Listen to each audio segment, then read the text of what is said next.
enganou sobre alguém ou alguma situação? De temas mais simples, como errar o gosto musical da pessoa pela forma como ela se veste, até territórios mais complexos, como o processo de se relacionar com outros grupos ou outras pessoas esperando um determinado tipo de comportamento. Eu sou Vitor Ramalho e hoje a gente vai falar e conceitualizar um pouquinho sobre por que e como rotulamos as pessoas, sobre por que recorremos a esses protótipos estereotipados que construímos na nossa própria cabeça quando percebemos uma realidade. Para entender este porquê e o porquê recorremos a esses modelos pré-concebidos dentro de nós, precisamos discutir o processo de desenvolvimento e organização de grupos sociais e um pouco sobre como percebemos as pessoas e situações ao nosso redor. A organização em grupos foi a principal estratégia adotada pelos nossos antepassados para a nossa sobrevivência a longo prazo, porque permitia a construção de um sistema de confiança interno ao grupo e divisão otimizada de recursos entre os diferentes grupos de papéis sociais. Por exemplo, os caçadores, os coletores e os pescadores na época do Homo sapiens. À medida em que nos tornamos mais complexos como sociedade, é natural que desenvolvamos cada vez mais tipos de agrupamento, com separações por estilo de vida, profissão, área de estudo, esportes que pratica, o time que torce. Os agrupamentos também criam um processo de valorização interna e discriminação de outros grupos, uma vez que características positivas são valorizadas e consideradas como uniformes a todo o grupo interno. E para grupos externos, alheios, tendem a ser valorizadas características de diferenciação, geralmente julgadas como negativas, que auxiliam no processo de separação, dissociação dos grupos. Um exemplo clássico é a relação de torcidas de futebol.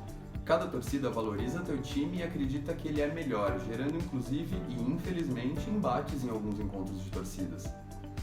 Vale resgatar também a teoria de projeção de Freud, resumida na frase: quando Pedro fala de Paulo, sei mais sobre Pedro que de Paulo, que reforça o fato de Pedro perceber Paulo apenas com base nos seus conhecimentos de mundo de então. A frase alerta também para a tendência de um indivíduo, Pedro, em projetar no outro, Paulo, seus desejos, frustrações ou características, que não aceita em si próprio, com menos filtro e facilidade em lançar esses julgamentos sobre o outro. Geralmente sentimentos mesquinhos como egoísmo, ciúmes e inveja, que nos fazem encontrar no outro justificativas para senti-los.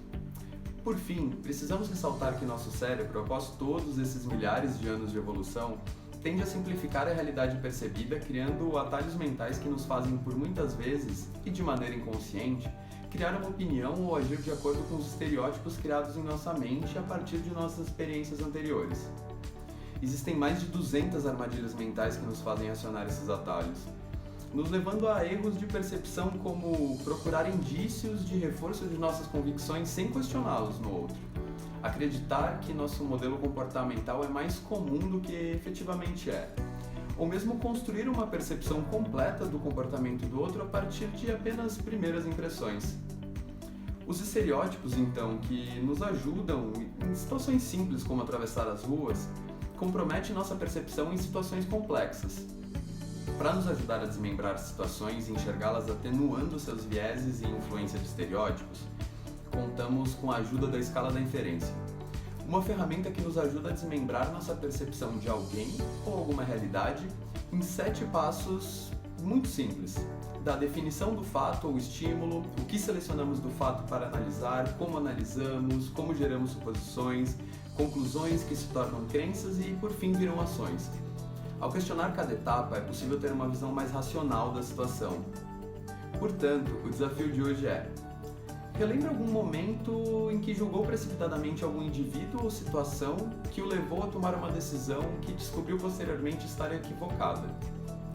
Pode ser a percepção de um colega na faculdade durante um trabalho, em grupo ou mesmo em dupla, ou mesmo algum conflito que lhe foi marcante o suficiente para ter dados para reescrevê-lo e desmembrá-lo nas etapas da escada de inferência, reescrevendo a situação real e também construindo a escada com racionalidade e mais dados, sugerindo uma ação ou decisão mais centrada e positiva. Vamos lá?